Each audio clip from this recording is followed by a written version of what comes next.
Ikhwanu fiddin rahimani wa rahimakumullah, sidang Jumat yang semoga dimuliakan oleh Allah Subhanahu wa taala. Kalau kita perhatikan ayat-ayat Allah Subhanahu wa taala, kalau kita ingin merenung, kalau kita ingin melihat, kalau kita ingin meluangkan waktu-waktu kita untuk mentadaburi ayat-ayat Allah Subhanahu wa taala, untuk melihat ayat-ayat Allah Subhanahu wa taala, untuk membaca Al-Qur'anul Karim dan membaca hadis-hadis Nabi yang mulia sallallahu alaihi wa ala alihi wasallam, tentu pasti kita akan mendapatkan di antara wasiat yang paling banyak disampaikan oleh Allah Subhanahu wa taala, di antara wasiat yang paling banyak yang diwasiatkan oleh Rasulullah sallallahu alaihi wa ala alihi wasallam adalah wasiat agar kita bertakwa kepada Allah Subhanahu wa taala. Adalah wasiat agar kita menjadi orang yang takut kepada Allah Subhanahu wa taala. Adalah wasiat agar kita menjalankan perintah-perintah Allah Subhanahu wa taala dan menjauhi larangan-larangan Allah Subhanahu wa ta'ala. Jadi kalau kita ingin sedikit saja meluangkan waktu kita untuk membuka lembaran-lembaran Al-Quranul Karim, pasti akan banyak kita mendapatkan pelajaran-pelajaran, pasti kita akan banyak mendapatkan anjuran-anjuran atau perintah-perintah dari Allah Subhanahu wa ta'ala di dalam Al-Quranul Karim maupun di dalam hadis-hadis Nabi sallallahu alaihi wa ala alihi wasallam. Di antara ayat-ayat yang menyebutkan bahwasanya bahkan wasiat takwa ini, Pak, adalah wasiat yang mungkin setiap Jumat kita dengarkan dari para khutbah-khutbah Jumat. Para khatib-khatib Jumat, mereka mewasiatkan kepada seluruh kaum muslimin agar mereka bertakwa kepada Allah Subhanahu wa taala. Allah Subhanahu wa taala menyebutkan di dalam Al-Qur'anul Karim, ya ayyuhalladzina amanu,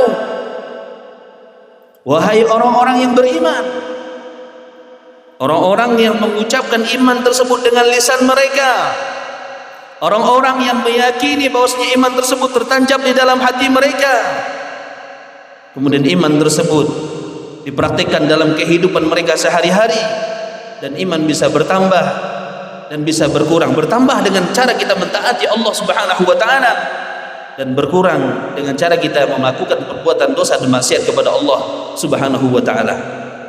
Dalam ayat ini Allah Subhanahu wa taala memanggil orang-orang yang beriman, ya ayyuhalladzina amanu taqullah, wahai orang-orang yang beriman, ittaqillah, bertakwalah kalian kepada Allah, takutlah kalian kepada Allah.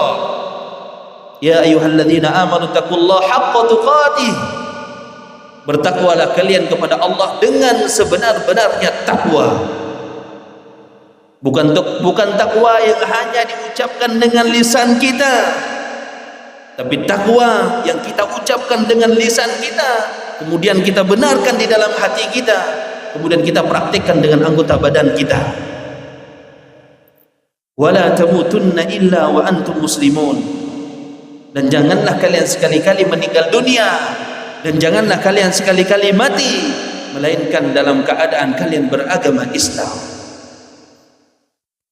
Itu ayat yang pertama yang menjelaskan wasiat dari Allah Subhanahu wa taala agar kita menjadi orang-orang yang bertakwa dengan takwa yang sebenar-benarnya kepada Allah Subhanahu wa taala. Kemudian di ayat yang lain Allah Subhanahu wa taala menyebutkan manusia yang paling mulia bukan dilihat dari hartanya, bukan dilihat dari tampannya, bukan dilihat dari jabatannya. Inna akramakum indallahi atqakum, sesungguhnya orang yang paling mulia di sisi Allah Subhanahu wa taala adalah orang yang bertakwa kepada Allah Subhanahu wa taala. Kaum muslimin yang semoga dimuliakan Allah Subhanahu wa taala, Setelah kita membaca dari ayat-ayat Allah Subhanahu wa taala dan hadis-hadis Nabi SAW tentang wasiat agar kita bertakwa kepada Allah Subhanahu wa taala, insyaallah pada kesempatan yang singkat kali ini kita akan menjelaskan tentang makna takwa yang disebutkan oleh para ulama kita. Kata para ulama kita, makna takwa, at-taqwa an ta'malu bi ta'atillah. Jadi orang dikatakan dia bertakwa kepada Allah Subhanahu wa taala, an ta'malu bi ta'atillah. Engkau beramal dengan cara mentaati Allah Subhanahu wa taala. Jadi bukan takwa yang hanya diucapkan dengan lisan-lisan kita saja, tetapi kita harus praktekkan dengan anggota badan kita. Kita benar-benar orang yang takut kepada Allah Subhanahu wa taala.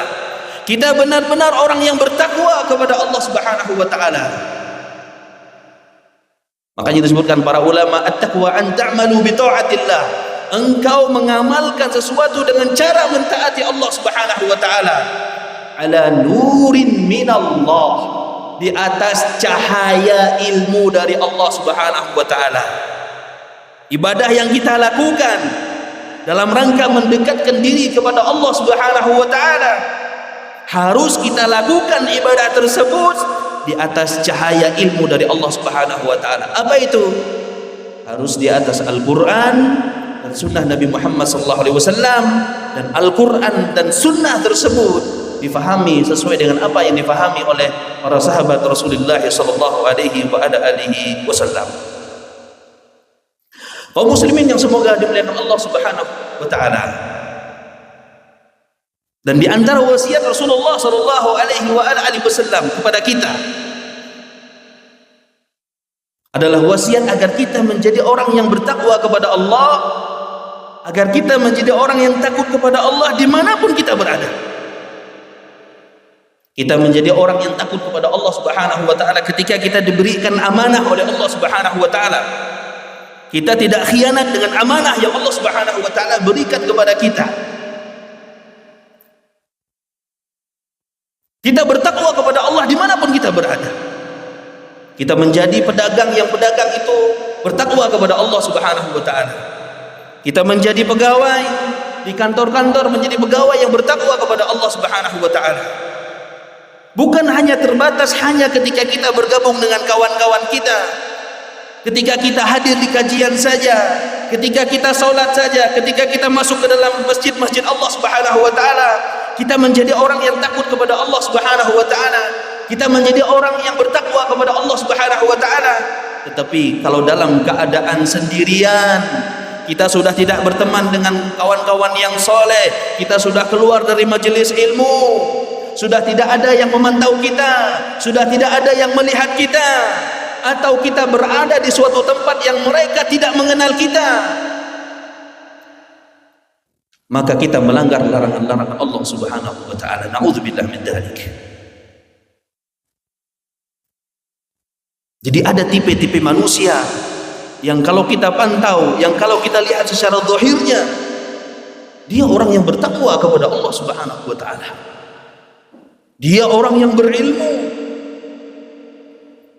Tapi dalam keadaan sendirian, ketika orang lain sudah tidak ada yang melihat dia, seolah-olah dia tidak ada rasa takut kepada Allah Subhanahu wa taala.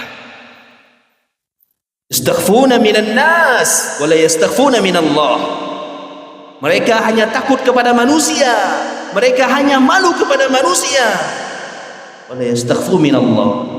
Tapi mereka tidak merasa malu ketika melakukan perbuatan dosa dan maksiat, padahal Allah Subhanahu wa taala Maha melihat apa yang mereka kerjakan. Ikhwan fiddin rahimani wa rahimakumullah.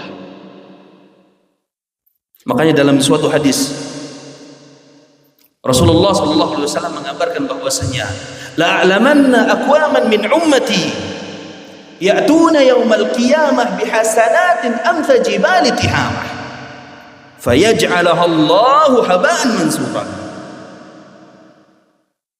Kata Nabi sallallahu alaihi wasallam, la ya'tiyanna zamanun, benar-benar nanti akan datang suatu zaman, la'lamanna aqwaman min ummati, aku benar-benar mengetahui dari kalangan umatku, ya'tuna yaumal qiyamah bihasanatin amthal jibali tihamah. Mereka pada hari kiamat membawa pahala sebesar gunung Tihamah. Fayaj'alahu haba'an mansuran. Kemudian Allah jadikan pahala tersebut berterbangan. Allah tidak terima, tidak bernilai di sisi Allah Subhanahu wa taala. Bawa pahala yang besar tapi tidak ada nilainya di sisi Allah Subhanahu wa taala. Kemudian salah satu sahabat Nabi sallallahu alaihi wasallam menyebutkan, "Sifhum lana ya Rasulullah." Ceritakan kepada kami ya Rasulullah. Berikan kabar kepada kami ya Rasulullah, siapa golongan dari umatmu yang mereka datang pada hari kiamat membawa pahala yang besar di sisi Allah Subhanahu wa taala, tapi pahala tersebut tidak dianggap di sisi Allah Subhanahu wa taala. Pahala tersebut tidak diterima oleh Allah Subhanahu wa taala. Kata Nabi sallallahu alaihi wasallam, "Amma innahum min ikhwanikum." Mereka adalah dari golongan saudara-saudara kalian. Wa min jildatikum, bahkan kulit mereka sama dengan kulit kalian, kata Nabi sallallahu alaihi wasallam. Bahkan kata Rasulullah sallallahu alaihi wasallam, ya'khuduna lailata kama ta'khudun. Bahkan mereka memanfaatkan malam-malam mereka untuk ibadah kepada Allah Subhanahu wa taala. Tapi kata Nabi sallallahu alaihi wasallam, walakin idza khalau bi maharimillahi fantahakuha. Akan tetapi ketika mereka berada dalam sendirian, tidak ada yang melihatnya, atau mereka berada di suatu tempat yang orang di tempat tersebut tidak ada mengenal dia, fantahakuha, maka dia larang, maka dia langgar larangan-larangan Allah Subhanahu wa taala. Maka dia sangat mudah sekali jatuh ke dalam perbuatan dosa dan maksiat kepada Allah Subhanahu wa taala. Kita menjadi orang yang bertakwa di hadapan manusia sangat gampang sekali. Ketika di hadapan manusia nampak seperti orang yang bertakwa kepada Allah Subhanahu wa taala, nampak seperti orang yang alim, nampak seperti orang yang takut kepada Allah Subhanahu wa taala. Tetapi kita diuji oleh Allah Subhanahu wa taala dalam keadaan kita sendirian. Apakah kita dalam keadaan sendirian kita meneguk sesuatu yang diharamkan oleh Allah Subhanahu wa taala? Maka iman yang paling kuat itu, Pak, ujian yang paling berat itu ketika kita dalam keadaan sendirian. Kalau kita mau melihat bagaimana iman kita kepada Allah Subhanahu wa taala, kalau kita mau ngetes rasa takut kita kepada Allah Subhanahu wa taala, lihat kondisi kita dalam keadaan sendirian atau di tempat yang memang tidak ada orang yang mengetahui kita. Kalau ketika itu kita mampu untuk menahan tidak bermaksiat kepada Allah Subhanahu wa taala, kita mampu untuk istiqamah di hadapan Allah Subhanahu wa taala untuk terus dan terus mentaati Allah Subhanahu wa taala, maka kita termasuk orang-orang yang dikabarkan oleh Allah Subhanahu wa taala, termasuk orang-orang yang najah, termasuk orang-orang yang berhasil, termasuk orang-orang yang sukses. Aqulu qauli hadza wa astaghfirullah li wa lakum.